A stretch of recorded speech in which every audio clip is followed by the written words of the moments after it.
I mean, when you had said why are you interested in doing this, it's like we're in a freaking crisis, you know.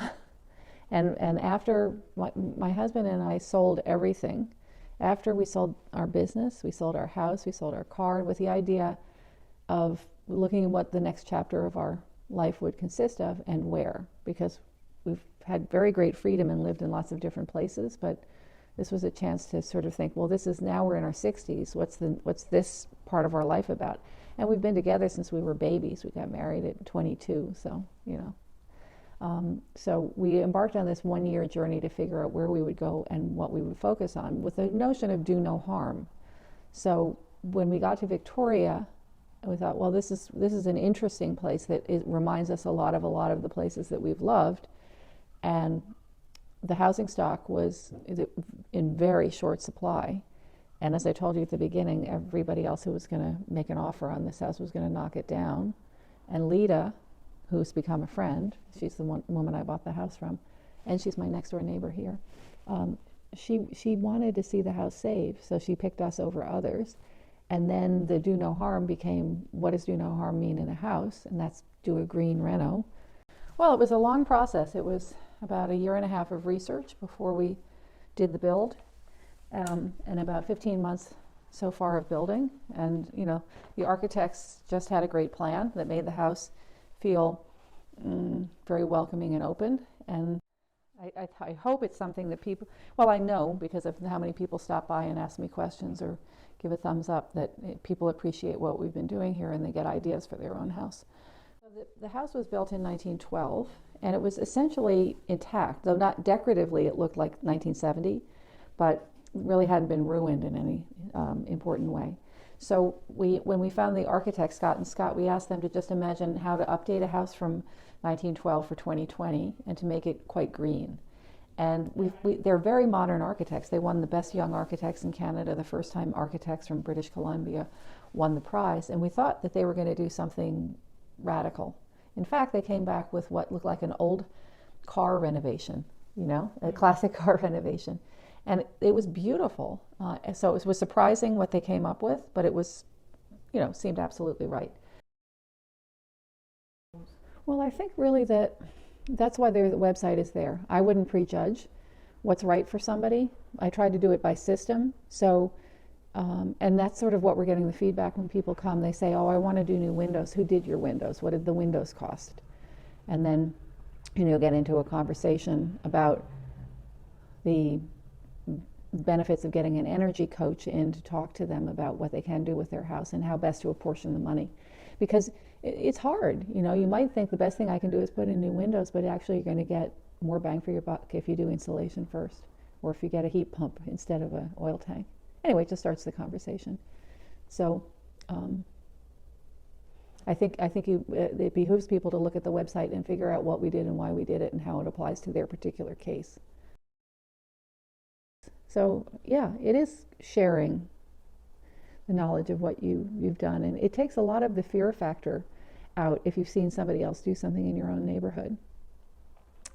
I think the first time, there were 2 projects that I saw a long time ago that got my head spinning about this kind of work. One was, there was at the Museum of Science and Industry in Chicago, there was a green home that they put in the park behind the museum, and you could tour the house and see all the features and fixtures and how they went about it. And it was very educational and motivating to have somebody put that all together. You know, you might only use 10 of the things in there, and there were 100 things listed, but it was a head start. And then I went on a tour of a net zero house in Massachusetts in the middle of winter, where the meter was running backwards even on a cold winter day, and said, wow, that's cool. Before we met Viridian, we had actually talked to another solar company, but at a certain point, we've had a lot of support from the city of Victoria, so they made us climate champions, and John Ho, who works on sustainability, we met him on the street, quite, you know, by accident, but he was really excited at what we were doing, and he immediately began sort of just free associating of things that we should know about. Because for us, it was interesting to do a deep reno when we went to a new community, because it forces you to meet people. If you buy something that's perfect, you can just put the key in the door, go in, and now my Rolodex, I swear, I know like 500 people as a result of this project. But anyway, so John said, you should know that Fernwood is doing a bulk buy for solar. So of course, we would explore that. So anyway, so I went to talk to Ruben and I said, what is this about, the solar bulk buy? And he gave a, ringing endorsement of you guys.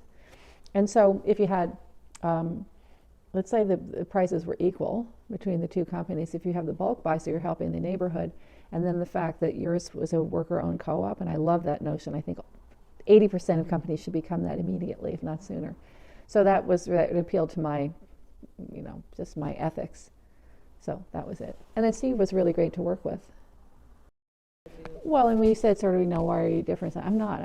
The other thing is we're not engineers, we're not architects, we're not, heating specialists. We're just average humans, and we want to do the right thing. But we are persistent. I want to show that it is possible to take old houses and it doesn't have to be unaffordable to do it. And people may need to take it in chunks.